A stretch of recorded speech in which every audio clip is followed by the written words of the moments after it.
عزیزان من، همیشه به یاد خدا باشید پیش از آن که مرگ ما و شما را غافلگیر کند. بازگشتی به خدا کنید، نمازاتان در وقتش ادا کنید، زیرا انسان عاجز است، انسان ضعیف است، در چنگال مرگ استادگری کرده نمیتواند.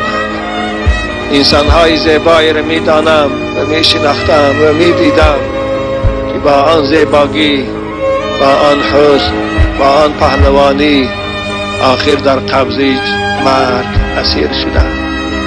آخر لباس زیباشان مبدل به کفن شد، آخر مرکبای تیز رفتار و مرسدس جیپاشان مبدل به تابوت شد، خانه های بلند قبتشان مبدل به لحد شد، دیوان های ملایمشان مبدل به خاک خنک شد، فرزندان دوست روی که شیرینشان یتیم شد، مال و ثروتی با محنت جمع کردهشان از آن مردم شد. اما افسوس که همه حساب و جواب در گردن اوست.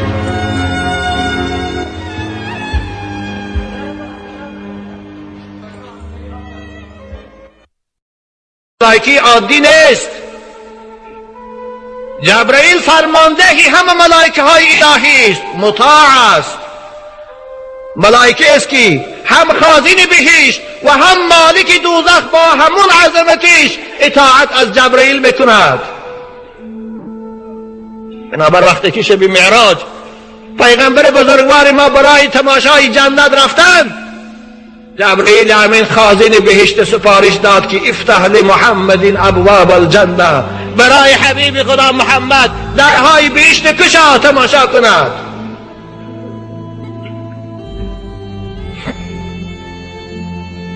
مطاع ثم امین. و این ملائکه است که در آوردن وحی خدا به پیغمبران هرگز خیانت نکرده است و هرگز خیانت نمی کند. امین است، بی خیانت است، با وفاست.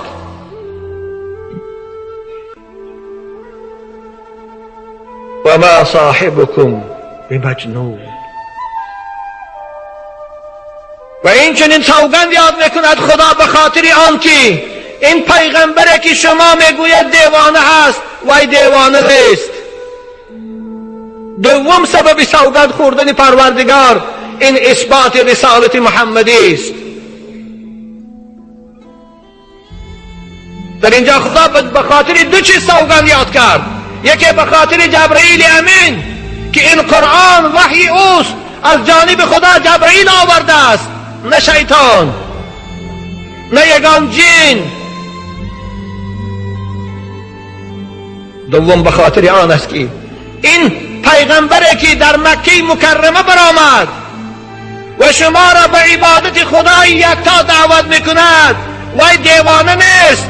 ای مشرکای بدبخت، ای کافران مکه، شما خود دیوانه هستی، محمد دیوانه نیست. و ما صاحبكم بمجنون، بلکه او صاحب عقل کامل است، بلکه او عاقل ترین انسان هاست و کامل ترین انسان هاست و بزرگترین انسان هاست. و ما صاحبكم بمجنون.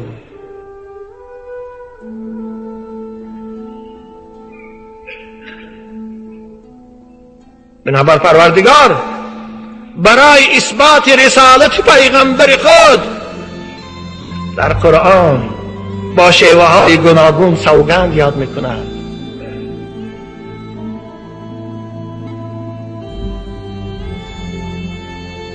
ولقد رآه بالافق المبین، ولقد رآه بالافق المبین. همین محمد، همین شخصی که در بین شما پیغمبر است، با چشم سر جبرئیل امینه، این ملائکه مقرب درگاه با همان عظمتی بزرگش، با همان صورتی که خدا آفریده است دید. رسول اکرم دو بار حضرت جبرئیل امین با همون صورت خدا آفریدگی دیدگی است، یکی در این دنیا، یکی در شب معراج در عالم بالا، که هر دو قرآن با آن گواه است. ولقد رآه بالافق المبین.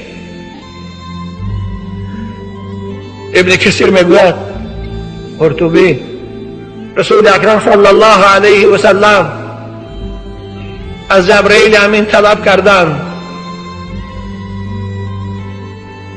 که برادر عزیز خود به صورتی اصلی که داری به من نشان ده. و اگرچه این حدیث نیست، اقوال مفسراست. جبرئیل امین گفتن جان من محمد، تو طاقتی دیدنی من نداری.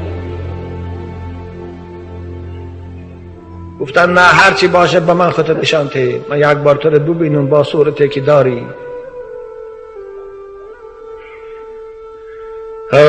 جبرئیل امین گفتن حبیب خدا پشت گردان به سوی من. حضرت پشت گرداندن، لحظه شرفه شنیدن. وقتی که گشتن در افق، در جای آفتاب برا، بعض روایت میگن در عرفات بود، جبرئیل امین با همان صورتی که خدا آفریده بود دیدن.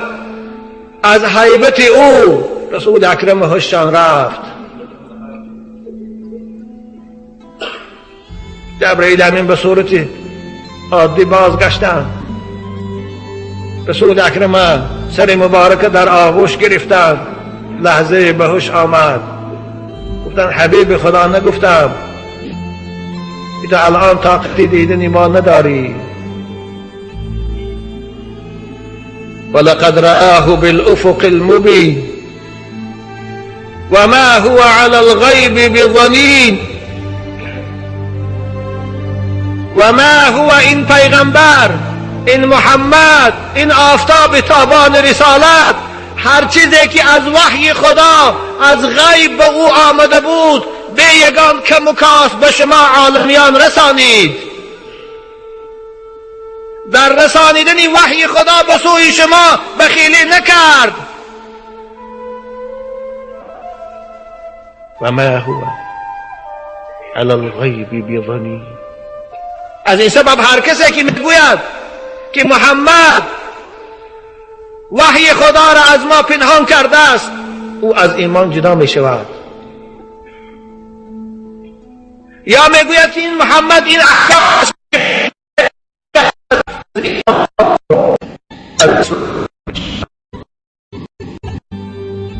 در که قرآن میگوید هرگز این پیغمبر بزرگوار در رسانیدن امر خدا به سوی شما، در رسانیدن وحی خدا به سوی شما بخیلی نکرده است. و ما هو علی الغیب بضنین و ما هو بقول شیطان رجیم. و این قرآن محمد که وحی خداست، آرنده او جبرئیل است، شما گمان نکنید که سخن جن نیست، سخن شیطان نیست. تو خیال نکنید، گمان نکنید که محمد در نزد کسی خوانده بود و این کلام خود بافته برآورد.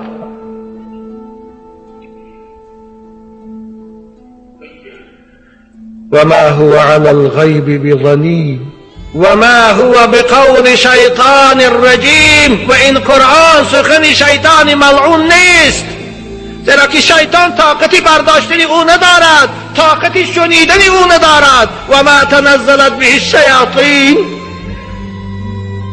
این قرآن کلام خداست و آورنده او پیغمبر خداست جبرئیل امین و رساننده او پیغمبر خداست محمد ابن عبدالله.